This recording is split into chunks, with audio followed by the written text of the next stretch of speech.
look at the Denver Nuggets and say, whoa, just a week ago, they were that minus 115 or so price. Now we're looking at them at a 7-1 price. Any chances the Nuggets can actually come back? I think this is going 6 or 7 games, so I think that could be a little bit of a tighter spread between those two. But when you got those two guys, those two monsters, and Towns and Edwards, it's just really hard. The early line, only on SportsGrid.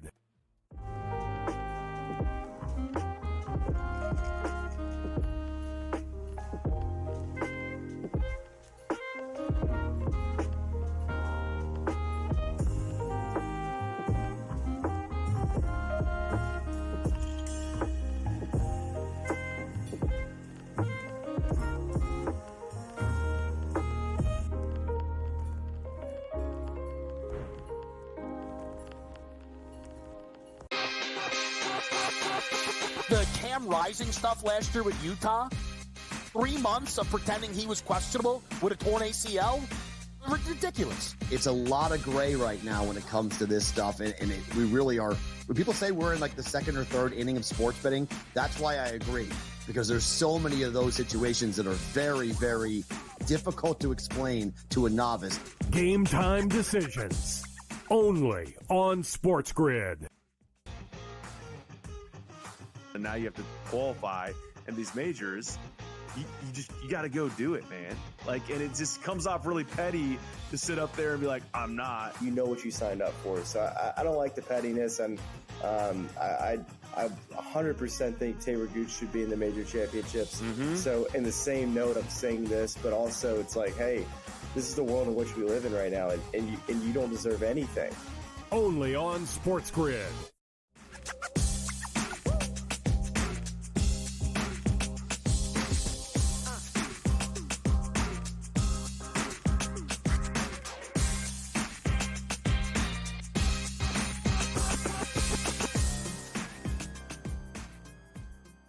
All right, we're back with you right here on SportsGrid. Taking a look at a few interesting options here for Major League Baseball, if you will. Some of the futures and just kind of where things sit. And there's one item that is now confusing me to no end.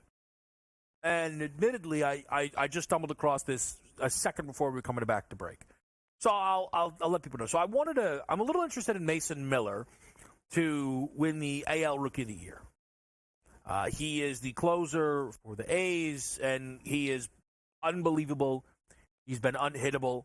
And there's an interesting conversation, though, around a relief pitcher winning it. There's also some thought that the A's, being the A's, could trade him. This goes back to what I used to say, remember, with Ohtani last year, right?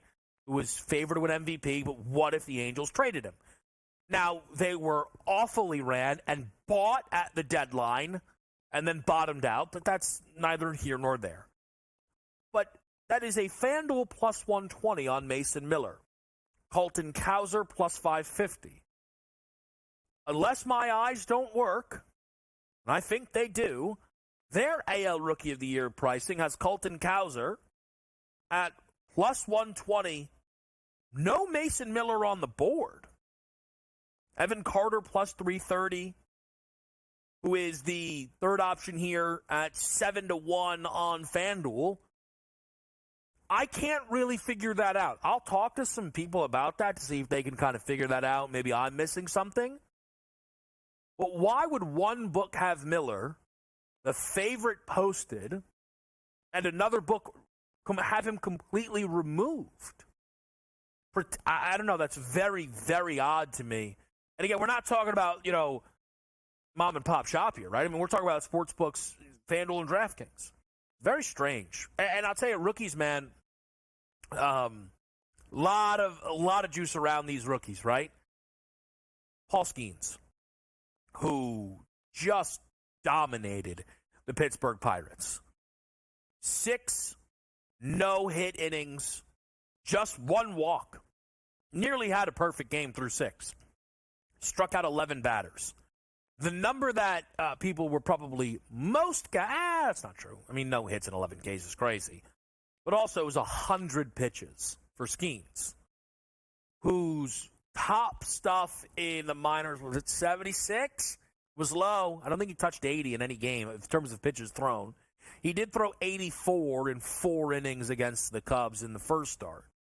He struck out 7 in those 4 innings.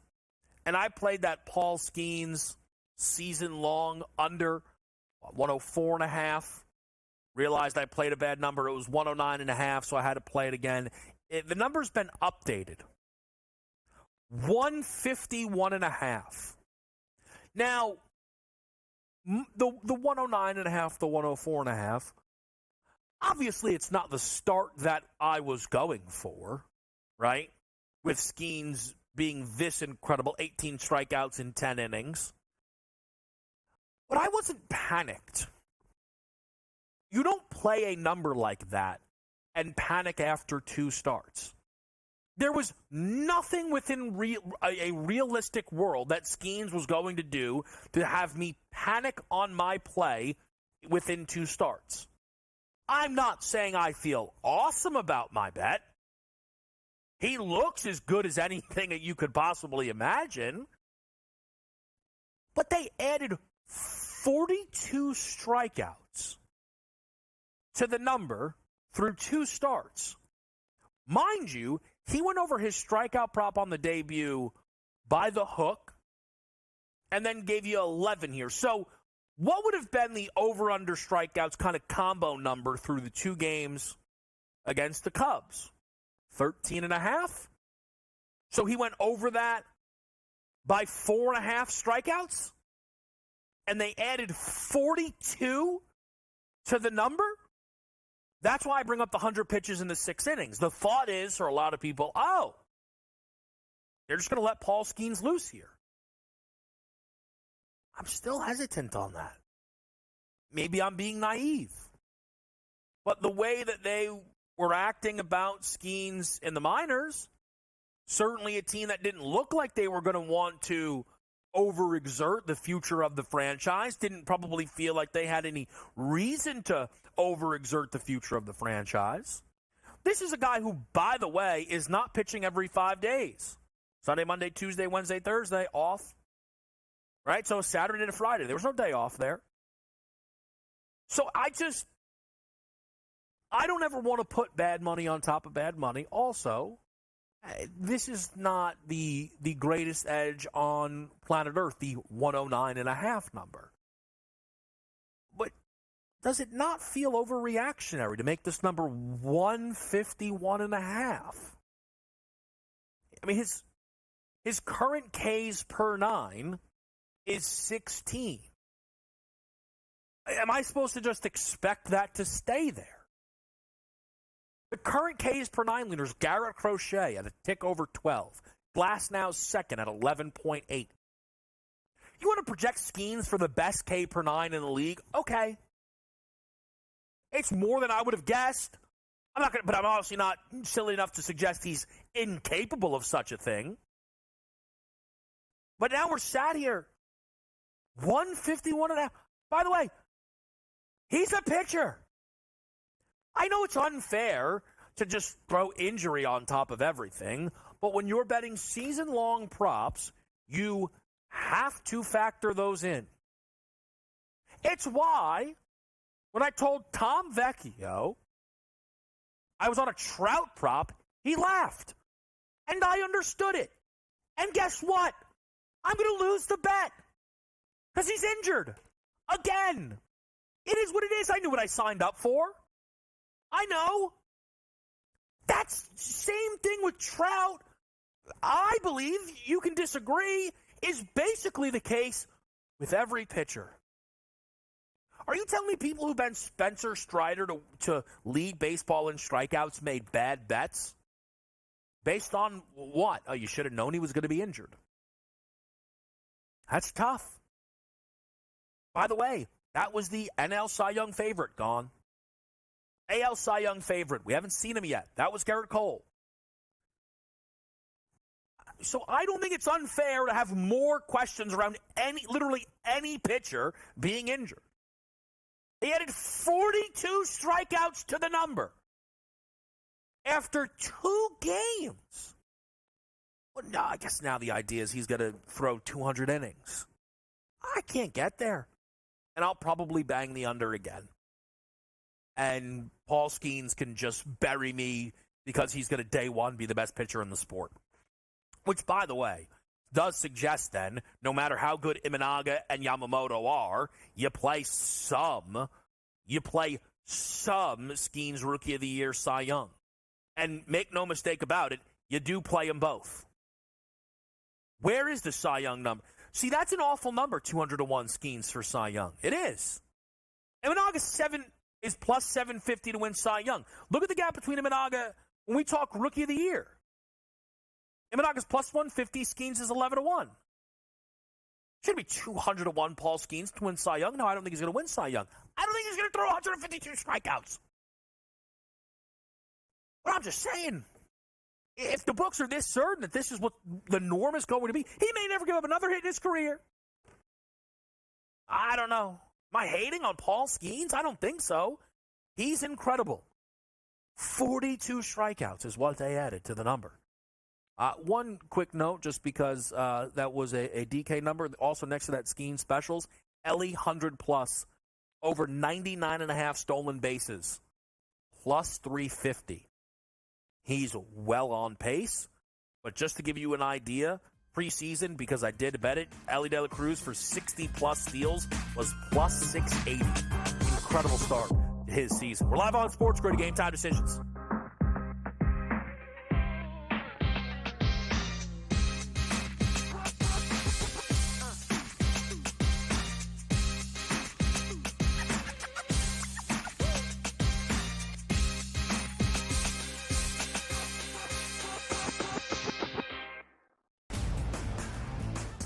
Look at the Denver Nuggets and say, whoa, just a week ago, they were that minus 115 or so price. Now we're looking at them at a 7-1 price. Any chances the Nuggets can actually come back? I think this is going 6 or 7 games, so I think that could be a little bit of a tighter spread between those two. But when you got those two guys, those two monsters, and Towns and Edwards, it's just really hard. The early line, only on SportsGrid.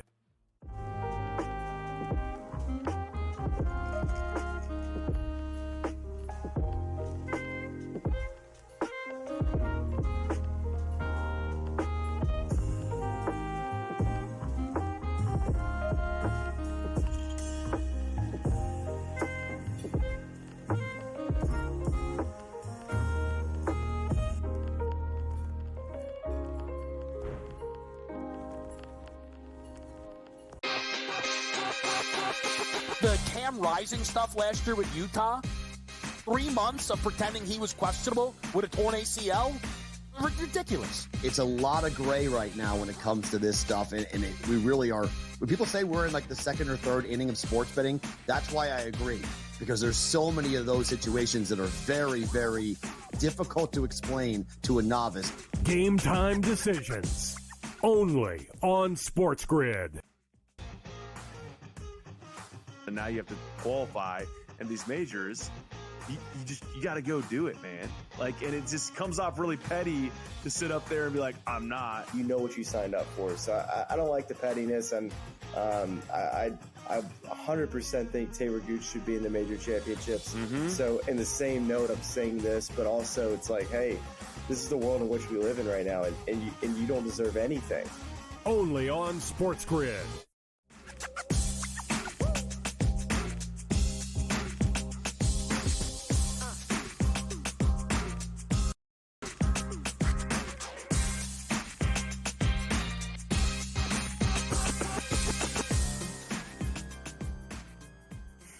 Back here on SportsGrid, live and in the mix, making it happen. I don't know, the baseball board's got me interested. Did I even explain the Mason Miller stuff? I did kinda. Discrepancies. We'll figure it out though. We'll figure it out. We're going to talk to Coach here in a little bit. I do not understand why Mason Miller doesn't have a price up on DraftKings. I got to check through various other books and see what's up there, just to get an idea. We want to talk a little golf for the people, shall we? Xander plus 270, Scotty's 3-1, Colin 5-1, Bryson DeChambeau 9-1. So you got a decent field here, right? Thegala's 12, Brooksy 18, 20 Hovland, and then probably that's the clear drop-off, right? Finau 35, Rory's down to 30. Again, the only guy outside of that group I mentioned is Hideki Matsuyama, 50-1. Hideki's got form, pedigree, and I think there's some bounce back with the putter that could be seen. I played him and Rory for a top 20 finish together at, what was it, plus 107. You throw a little small boost on and take it up a little bit more. So that was something that I did heading into today's tournament here. I talked about this, and we'll talk to Brady Cannon tomorrow around this tournament, but I really do believe Xander Schauffele is going to win. The only thing that I think can get in Xander's way is Scottie Scheffler being the best golfer on the planet, and there's nothing that anyone can do about it. So basically what I'm trying to say is, let's say Xander finishes this tournament at 15 under. I actually wouldn't be totally stunned if that was good enough to win, right? 16 under, whatever. The number that Xander hits, there's a certain number he can hit where you go, oh, come on, no one else is going to touch that. Except for Scottie. There is nothing you can count Scheffler out on now. It's just, he's been far, far too good. I do not believe Scheffler has a single round this season over par. Not a one. During this run here, right, of first, T2 first, and even just hear the scores of each round. 70, 67, 70, 66, that's the Arnold Palmer. 67, 69, 68, 64, that's the Players. Ran away with the tournament, right? Houston Open, 65, 70, 66, 68. Masters, 66, 72, 71, 68. Again, he ran away with that tournament. RBC, 69, 65, 63, 68. Boring. See you later. Does anyone even remember? I know it wasn't that long ago how the RBC played out. He just finished it on his own on a Monday, bad weather. If you slept in, you woke up, and they're like, yeah, Scotty's out there just finishing up the tournament. He's up a gazillion shots. If Xander shoots 20 under, which is an insane number to suggest, right? Overall, over a course of a tournament. But would you discount Scotty being able to get there? How could you?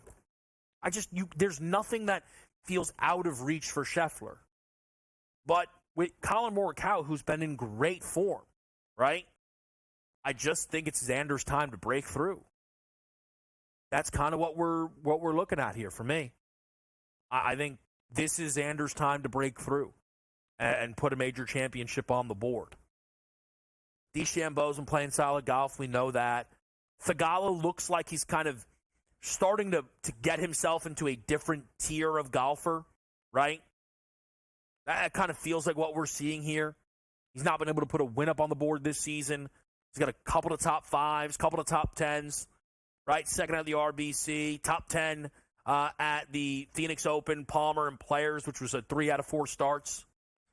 So it's not to discount the rest of this field. It's Xander opened this tournament with a course record.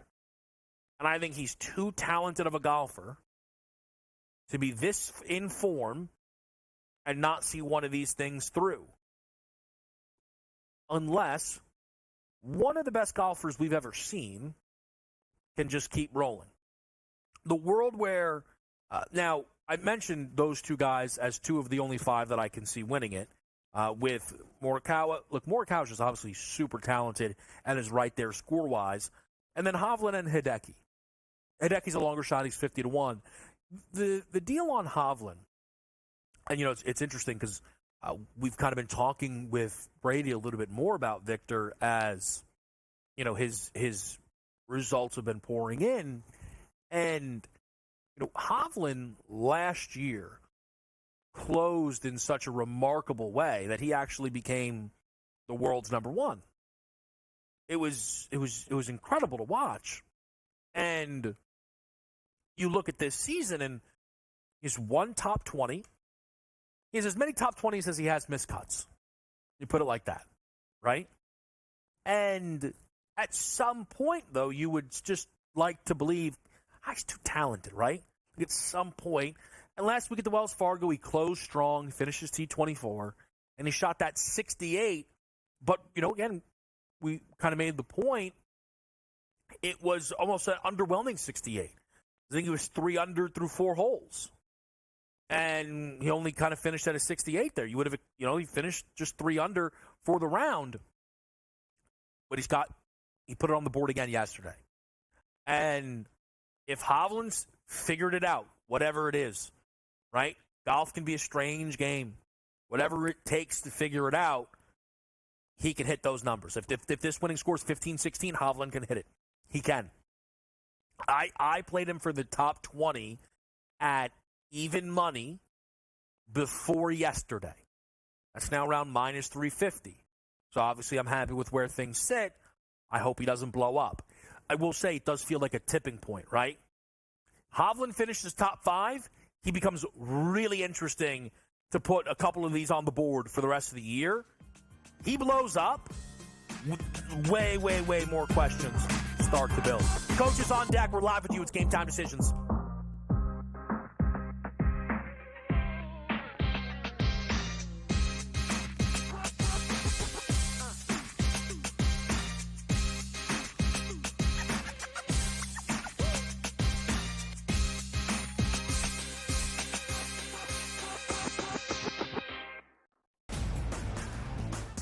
Look at the Denver Nuggets and say, whoa, just a week ago, they were that minus 115 or so price. Now we're looking at them at a 7-1 price. Any chances the Nuggets can actually come back? I think this is going 6 or 7 games, so I think that could be a little bit of a tighter spread between those two.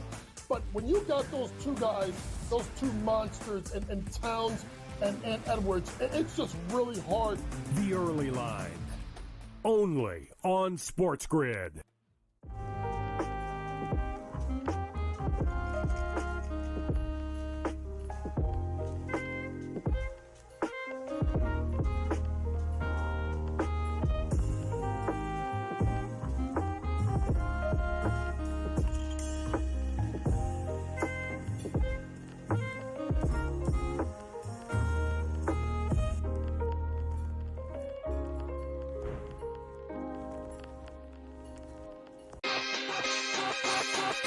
The Cam Rising stuff last year with Utah, 3 months of pretending he was questionable with a torn ACL, ridiculous. It's a lot of gray right now when it comes to this stuff, and we really are. When people say we're in like the second or third inning of sports betting, that's why I agree, because there's so many of those situations that are very, very difficult to explain to a novice. Game Time Decisions, only on SportsGrid. And now you have to qualify in these majors. You got to go do it, man. And it just comes off really petty to sit up there and be like, I'm not. You know what you signed up for. So I don't like the pettiness, and I 100% think Taylor Gooch should be in the major championships. Mm-hmm. So in the same note, I'm saying this, but also it's like, hey, this is the world in which we live in right now, and you don't deserve anything. Only on SportsGrid.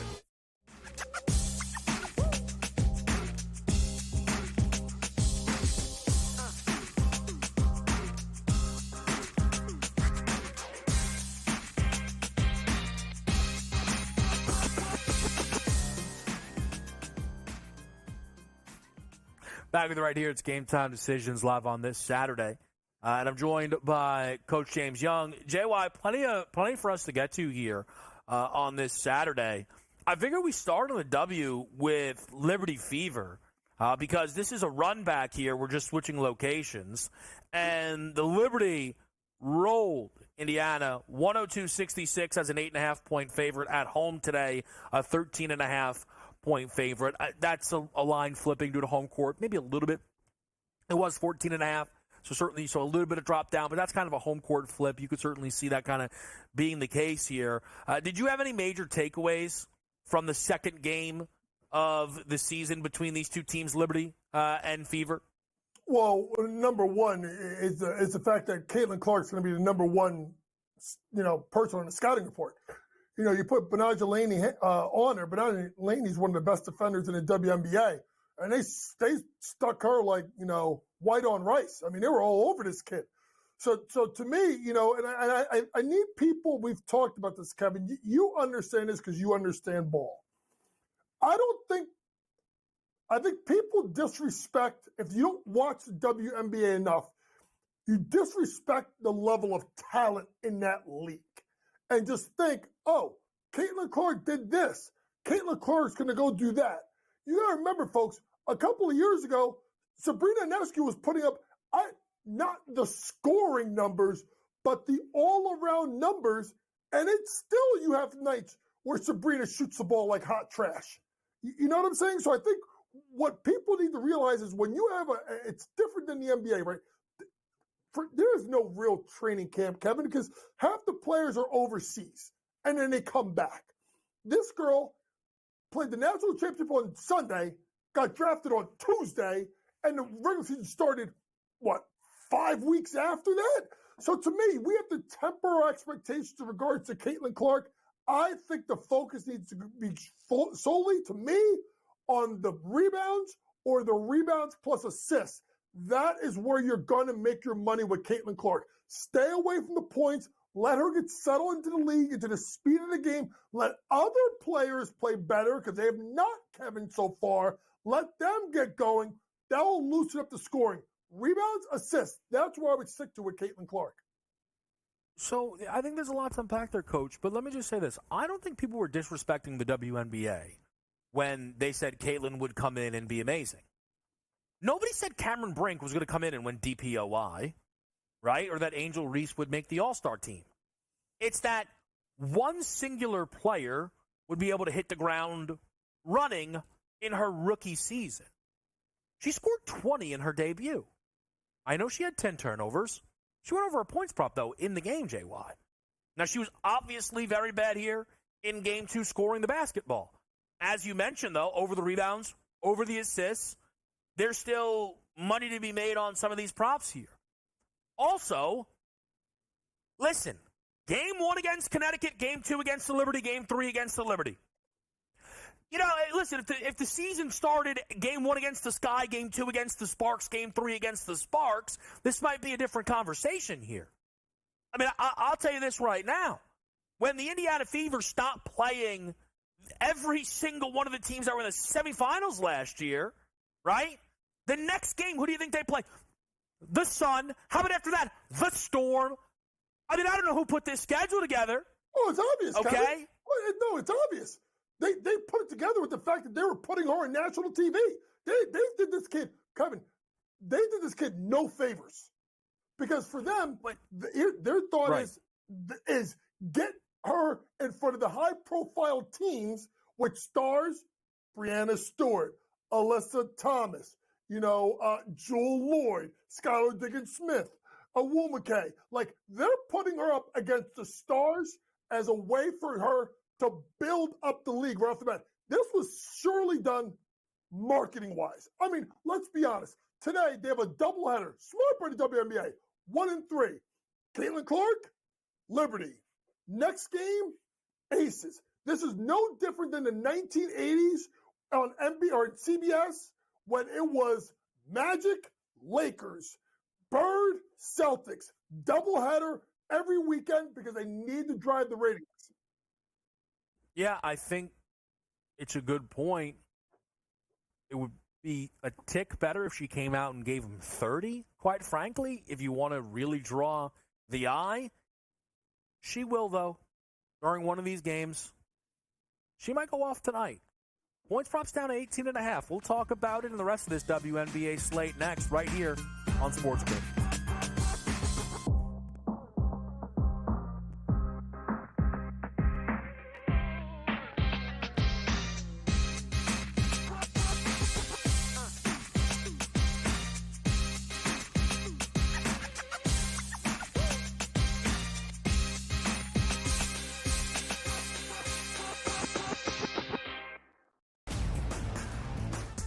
look at the Denver Nuggets and say, whoa, just a week ago, they were that minus 115 or so price. Now we're looking at them at a 7-1 price. Any chances the Nuggets can actually come back? I think this is going 6 or 7 games, so I think that could be a little bit of a tighter spread between those two.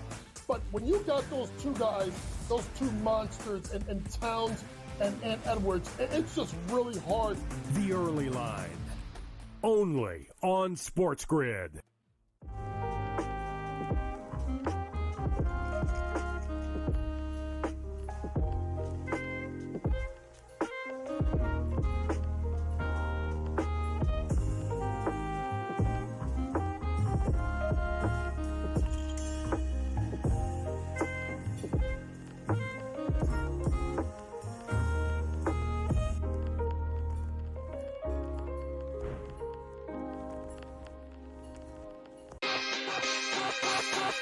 The Cam Rising stuff last year with Utah, 3 months of pretending he was questionable with a torn ACL, ridiculous. It's a lot of gray right now when it comes to this stuff, and we really are.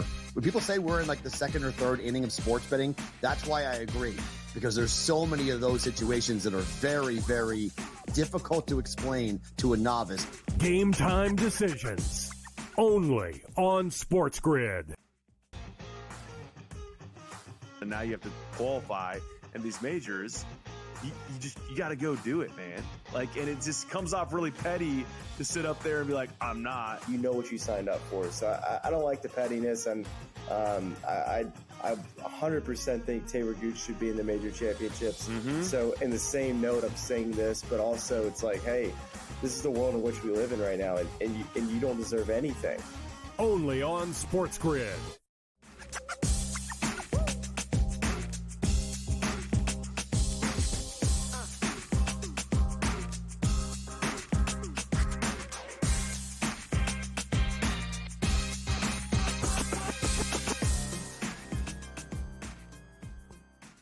Back at the right here, Game Time Decisions live on SportsGrid Saturday morning, Saturday afternoon. I never know what to do with 12:30. It's not the afternoon. It's not the morning. It's noon.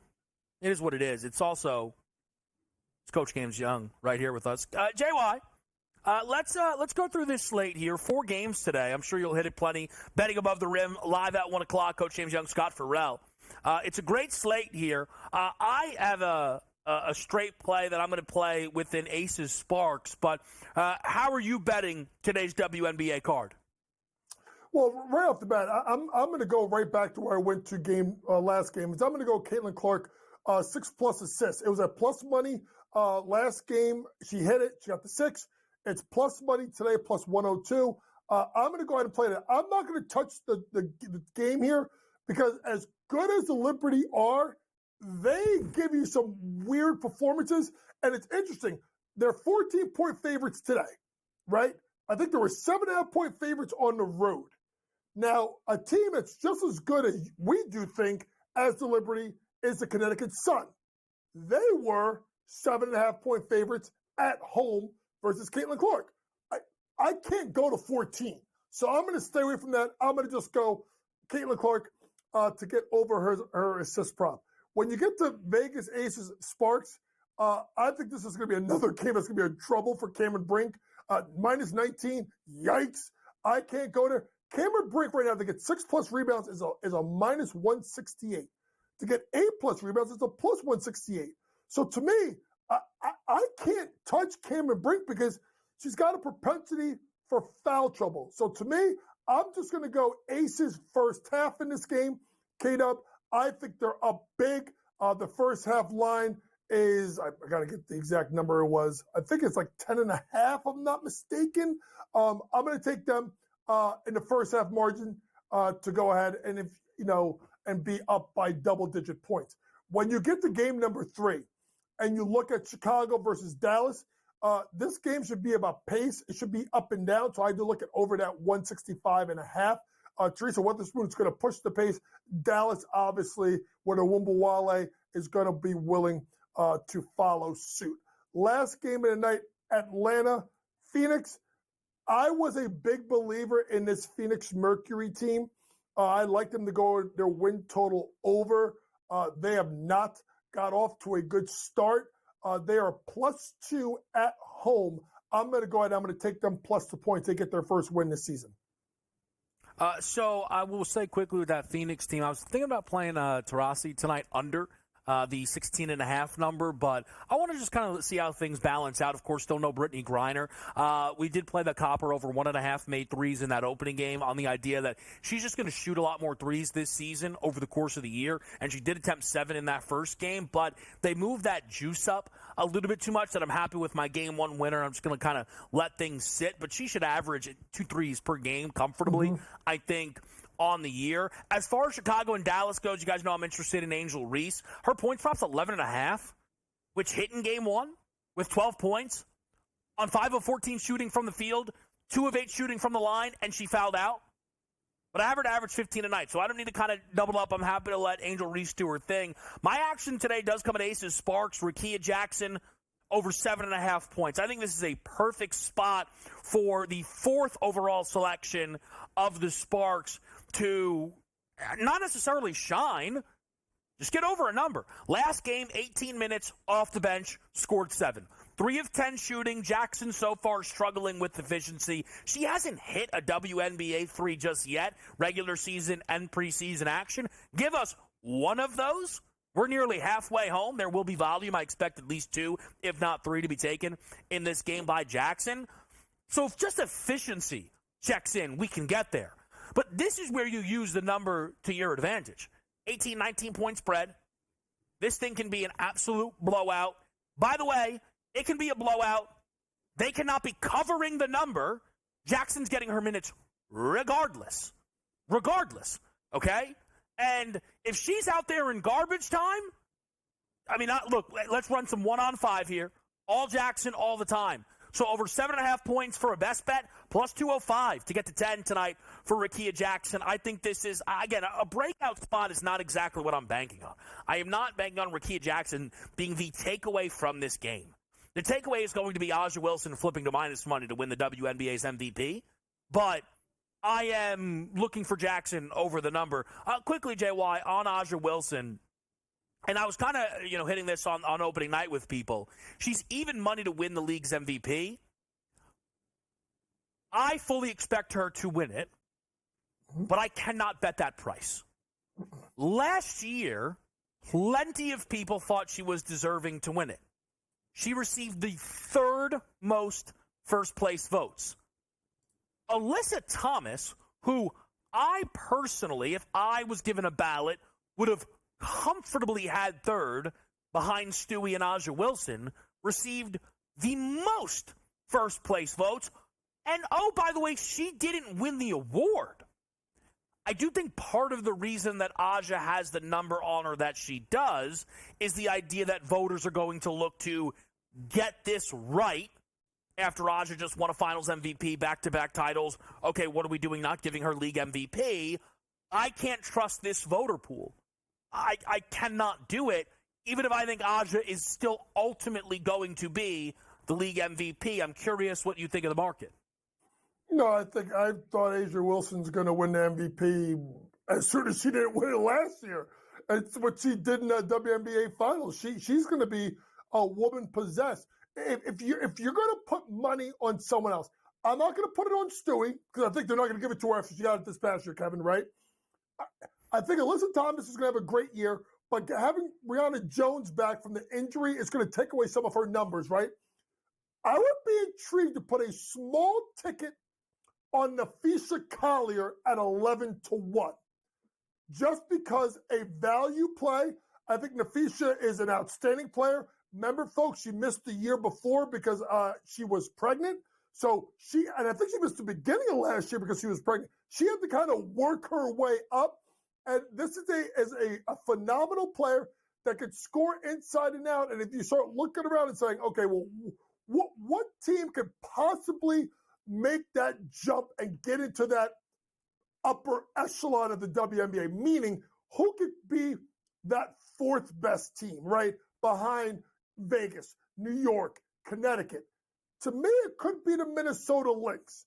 And I think if you look at Nafisa Collier as someone that can get the job done, that could scoring off the bat so far to start this year, really playing dynamite ball, 24.5 points, 10.5 rebounds, 3.5 steals, shooting 40% from three, 90% from the line.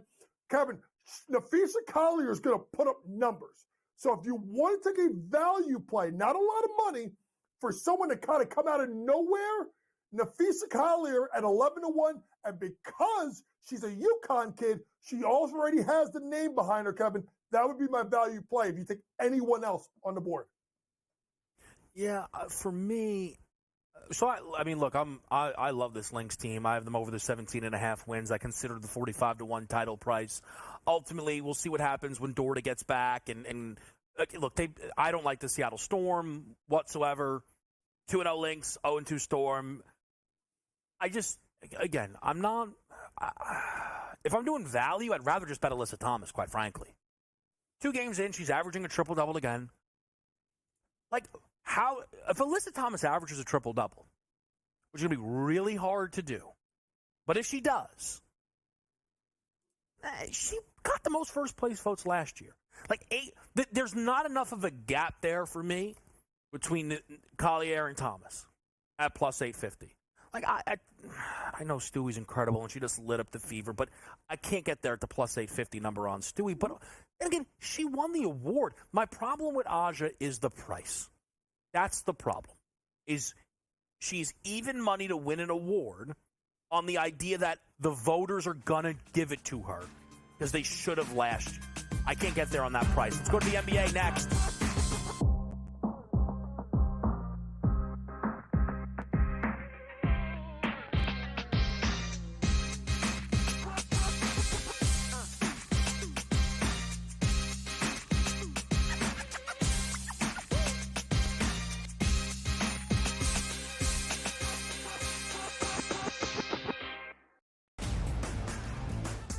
Look at the Denver Nuggets and say, whoa, just a week ago, they were that minus 115 or so price. Now we're looking at them at a 7-1 price. Any chances the Nuggets can actually come back? I think this is going 6 or 7 games, so I think that could be a little bit of a tighter spread between those two. But when you got those two guys, those two monsters, and Towns and Edwards, it's just really hard. The early line, only on SportsGrid.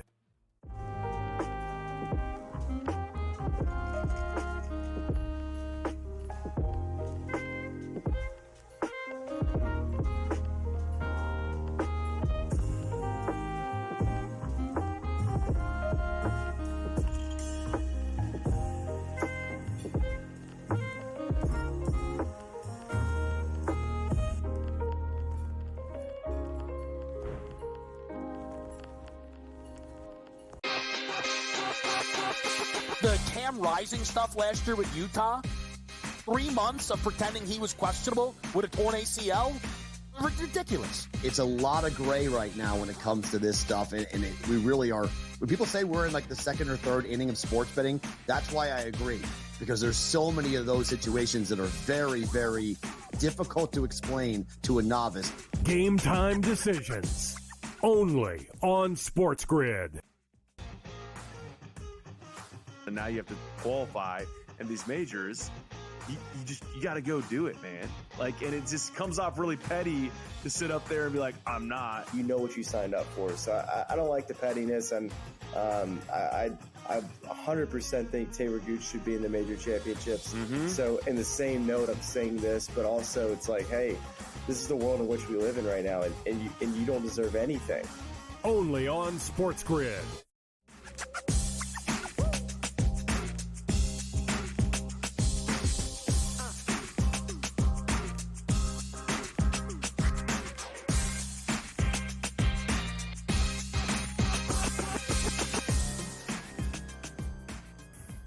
Mavs Thunder, huge game tonight. Dallas, the opportunity to close out Oklahoma City. Here with Coach James Young. JY, let's get it simple here. Do you have confidence that Dallas will close out Oklahoma City tonight? Yes, I do have confidence in them closing out. This is different than Knicks Pacers. This is different than Timberwolves Nuggets because of the fact that you can close out on your home floor. And I think that means something. And I think, Kevin, I don't know where you stand on this. I just feel like Kyrie's about to have an explosion. Like, I don't know why. I just feel like it's coming. It's coming. I don't know if it's because I keep going to the points prop and like, all right, it's coming this game. Nope. It's coming this game. Nope. I just feel like there's going to be a point where Kyrie just is like, all right, I'm done. Like, I've been cool. I've been passing the rock, whatever. You're hanging my assist prop at 20.5. I mean, the fact that Kyrie Irving in this series, right, has scored, 22, and then 9 and 12. Like, folks, we're talking about Kyrie Irving. We're talking about who I think, no offense to Luka, no offense to Ann Edwards, no offense to anybody, and maybe I'm wrong, Kevin, you tell me, I think Kyrie Irving is the best one-on-one player in the NBA. If you just say one-on-one, get me a bucket, I'm picking Kyrie Irving over anybody. And I feel like this is a game where he's just going to literally go nuclear. Sorry. That's. I mean, maybe my jersey bias again. Yeah, he's certainly not the best. Okay, he has the best handles. It looks pretty. JY, if you had to guard Kyrie or Jokic, which do you think is going to go well? Obviously, the answer is neither of them. It does. So I get what you're saying, though. It looks pretty when Kyrie does it. He's great. I'm on his first quarter points at 4.5. He's 11-0 to the under. He's 11-0 to the under on the number. Let's go. I just think at some point, Kyrie should see what it looks like if he starts hot, as opposed to, I have 5 at half. All right, I can flip it on. I think tonight's dangerous for Dallas. Everyone knows I've been super high on this Mavericks team. This is a worry spot for me because I think Oklahoma City's offense has an opportunity to hit the gas tonight. If that three-point volume even remotely carries over, you're an uptick in efficiency away from OKC scoring 115 in this game. Now Dallas has to go get you, 120 to close this out? You're not getting to 120 without Kyrie giving you 25, maybe 30. I'm on the over in this basketball game, 209.5, because of all of this here. The Kyrie number I'm playing, again, is 11-0 to the under. But I'm on his first quarter points at 4.5. What else are you looking for in this game? Yeah, I like the Mavericks minus the points. I do think they get the job done. I think they're not going to play with their footing and allow this to go a seventh game. I will go Kyrie over the points. I think there is a correlation between you liking the 4.5 and me liking the 20.5. I would be shocked, Kato, if he comes out with 8 to 10 points in the first quarter. Because I think there's a narrative that, Kyrie's just, not really pushing it. And I could see him kind of taking the load off of Luka early on in the game. So I will go ahead and I will take Kyrie over his points. Last one, I'm going to go get Giddey with it, Josh Giddey. And it's interesting because when you start looking at Josh Giddey, when I saw the number, I'm like, wait a minute. Am I seeing this right? Like Josh Giddey over 8.5 points plus assists. Now here's the thing, folks. They're daring this kid to score. They're daring him. And then what's also happening is they're putting him to the bench. They're going with Isaiah Joe. Maybe you look at Isaiah Joe 3-point props again. But 8.5, I am going to go with getting Giddey with it. They're not. The Mavericks are daring them to play him. They're not even daring him to score. They are daring Dagnall to put him on the court. They're like, hey, go ahead. Get him on the floor. Get him on the floor today. It's such a fruit, Kevin. He's got to be able to get that, right? I mean, that's... I think so. I think it's really... But you want to talk about... And when it comes to, player movement and things like this, obviously Donovan Mitchell's, the big thing.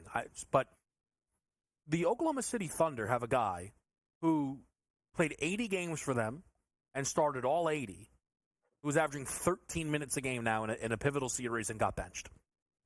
And I know Dagnall's trying to, we consider lineup changes every game. Stop it. Stop it. Yeah, how many games have you considered not starting SGA? Cut it out, okay? Could Giddey be on the move? We're going to see what happens with Oklahoma City, depending on how this season ends, right? If this season ends tonight, I don't think they should panic, accelerate, give me whomever. Prices always matter. It always depends what you can get X player for. Everyone's super young. That's the whole thing. But sometimes people get a little impatient. And they have a lot that will intrigue a lot of people. Oklahoma City could probably acquire any player in the NBA via trade outside of like 6 or 7 guys, right? Ant, Jokic, Luka. Could they get Giannis out of Milwaukee? I said they should try for Embiid. That's a whole different. That's neither here nor there. You think, man, the Lakers are really going to try and get Donovan Mitchell, huh, JY? They're really going to give that a whirl, huh? They're going to give it a whirl. I'll be honest with you, Kevin. Like, I'm just sitting there thinking, what about Donovan Mitchell to OKC? SGA is a bigger 2 guard, right? I don't like 2 small guards. They could maybe fit together, and you got 38 draft picks. Cleveland's going to blow it up. I mean, 38 draft picks. I mean, that's like holding it to all the Uno cards to the end and just start going boom, boom, boom, boom, boom, and dropping them. Get out of the game. Listen. Sam Presti, drop the cards. Go get Spider Mitchell. Oh, man, I just made a trade. Look at me. Quick break right here. Game time decisions. Making it happen with you on SportsGrid.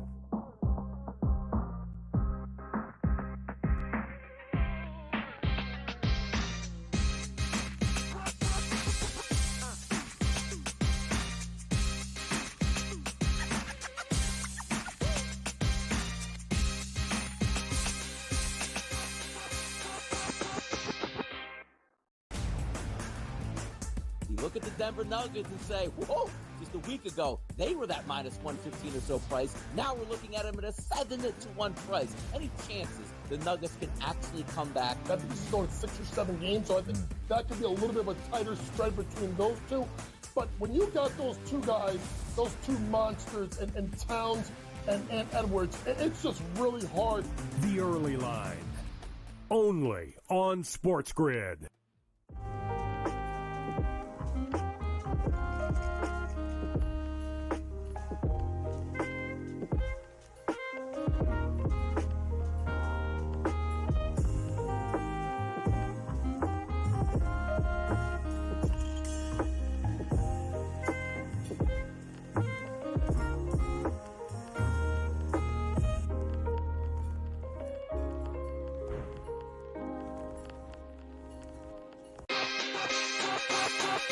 The Cam Rising stuff last year with Utah, 3 months of pretending he was questionable with a torn ACL, ridiculous. It's a lot of gray right now when it comes to this stuff, and we really are. When people say we're in like the 2nd or 3rd inning of sports betting, that's why I agree, because there's so many of those situations that are very, very difficult to explain to a novice. Game time decisions. Only on SportsGrid. And now you have to qualify, and these majors, you got to go do it, man.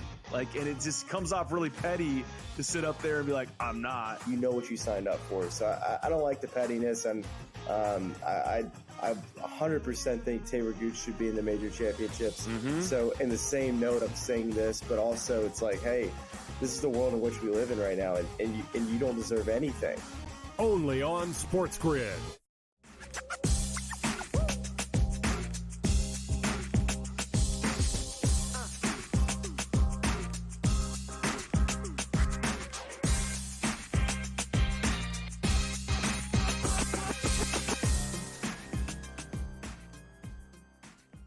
Backwards right here, game time decisions. We're bouncing around. PGA Championship. Let me just, Coach, you have things to do. Do I need to let you go? We've got BATR. What do I want to ask JY before I let him get out of here? No, it's all right, JY. I don't want you to. JY and I were just getting into a little Jalen Green conversation. What are the Rockets going to do? All right, so here, I'll give you something, Coach. I'll have fun with this. So I was, the other day, JY knows I kind of go through a gazillion scenarios on my own. Cavs, right? What if everyone keeps talking about, okay, one of Mitchell or Garland is going to go. What if they just get rid of both of them and get rid of Jared Allen? Are we sure that that's like a bad idea? Because Houston was mentioned, right? Now, this could be silly, and we're hanging out, we're talking, right? But if Donovan Mitchell can get you Jalen Green, the third pick, and I'm just going to assume Fred VanVleet needs to be in the deal because you're not going to have a Donovan Mitchell, Fred VanVleet backcourt, money, whatever, right? So, okay, we bring that in. Garland goes to San Antonio, gets us back the 8th pick. Jared Allen goes to New Orleans. We move some things around. We bring in Brandon Ingram. Are we sure that this Cavs team next year couldn't have a lineup of Fred VanVleet, Jalen Green, Brandon Ingram, Max Strus, and Evan Mobley with Rasheer and Isaiah Collier on the bench? Like, Cleveland hitting the full reset to me, I might do that regardless of what Donovan wants. Yes. Well, I think Donovan wants to go. But I do a full reset. Because I'm not sure, by the way. I think he might actually want to. I think he might want to stay and get rid of people. I think he might be happy staying and getting rid of people. Getting rid of JB, getting rid of Jared Allen, and getting rid of Garland. I think he might be interested in that, for the record. Well, it's got to depend on who you bring back. But I'm okay with setting up 3 of those players because you could sell high on all of them, and they're all going to fetch you like a really big return, right? If you go to San Antonio, you get Garland. I wouldn't mind getting Keldon Johnson, who needs to be moved because you can't play Keldon with Wembanyama. Maybe you bring Keldon Johnson as part of the deal back for a Darius Garland. I like Keldon Johnson. I think he's an underrated player. Keldon Johnson with a front court with Mobley, that could work. I think it makes sense with someone like Jared Allen going to New Orleans for a Brandon Ingram. That makes sense because maybe Valanciunas gets flipped. But I think Cleveland, honestly, is going to control a lot of what happens because they have the first domino, the second domino, and then you go from there or what happens. But also, really quick, if you look at what's going to happen now with Atlanta winning the draft lottery, if they go take Sarr, I think another intriguing piece could be moved is either Clint Capella and or DeAndre Hunter. You can't play Hunter and Jalen Johnson. One of them got to go. You keep Johnson, you move Hunter. I think Hunter has some kind of appeal to teams. Same thing with Capella. I think there's going to be wildness, Kevin. We may get our wish on draft night, which is sure craziness with trades and people being moved, including stars. Yeah, Trey could be moved also before draft night, possibly. If San Antonio, man, I've seen the league is higher on Ingram more than Trae Young, and some are possibly higher on Garland than Trae Young. That better be because of price, because Trae Young is significantly better than both of them. Catch Coach, betting above the rim. It's next right here on SportsGrid. Just to quickly run through the card for you beautiful people before we get out of here. Mavs Thunder over 209.5. Kyrie 4.5 first quarter points. Chet Holmgren little double as we look to bounce back there. Chet with the volume, crash the glass here. Points should be, man, he gets 12 boards and 8 points. That's going to be sickening, but I don't expect that to happen. Chet's been good about getting his numbers points wise. Hopefully Rakia Jackson does the same. Over 7.5 points. Take a shot on that 10 plus at plus 205. The blowout potential there or the uptick in efficiency could get Jackson easily through this number. Oilers team total hockey, if you'd like, 3.5. That's what I'm going to do with the ice here tonight. PGA Championship. From Thursday, there's a Xander and there's a Scheffler bet. As far as the updated action today, did play Rory and Hideki, both golfers for top 20. Rory, slow start. 1 over through 3. Not what you love to see, but a lot of time left. Baseball-wise, at the Kevin Walsh, I will be in the mix. MLB play of the day style, and maybe even a little up to as well. Tomorrow, a lot of Game 7s in the association. We will see you there. I'm Kevin Walsh. Up next, betting above the rim. Scott Farrell, Coach James Young. Best of luck with your bets.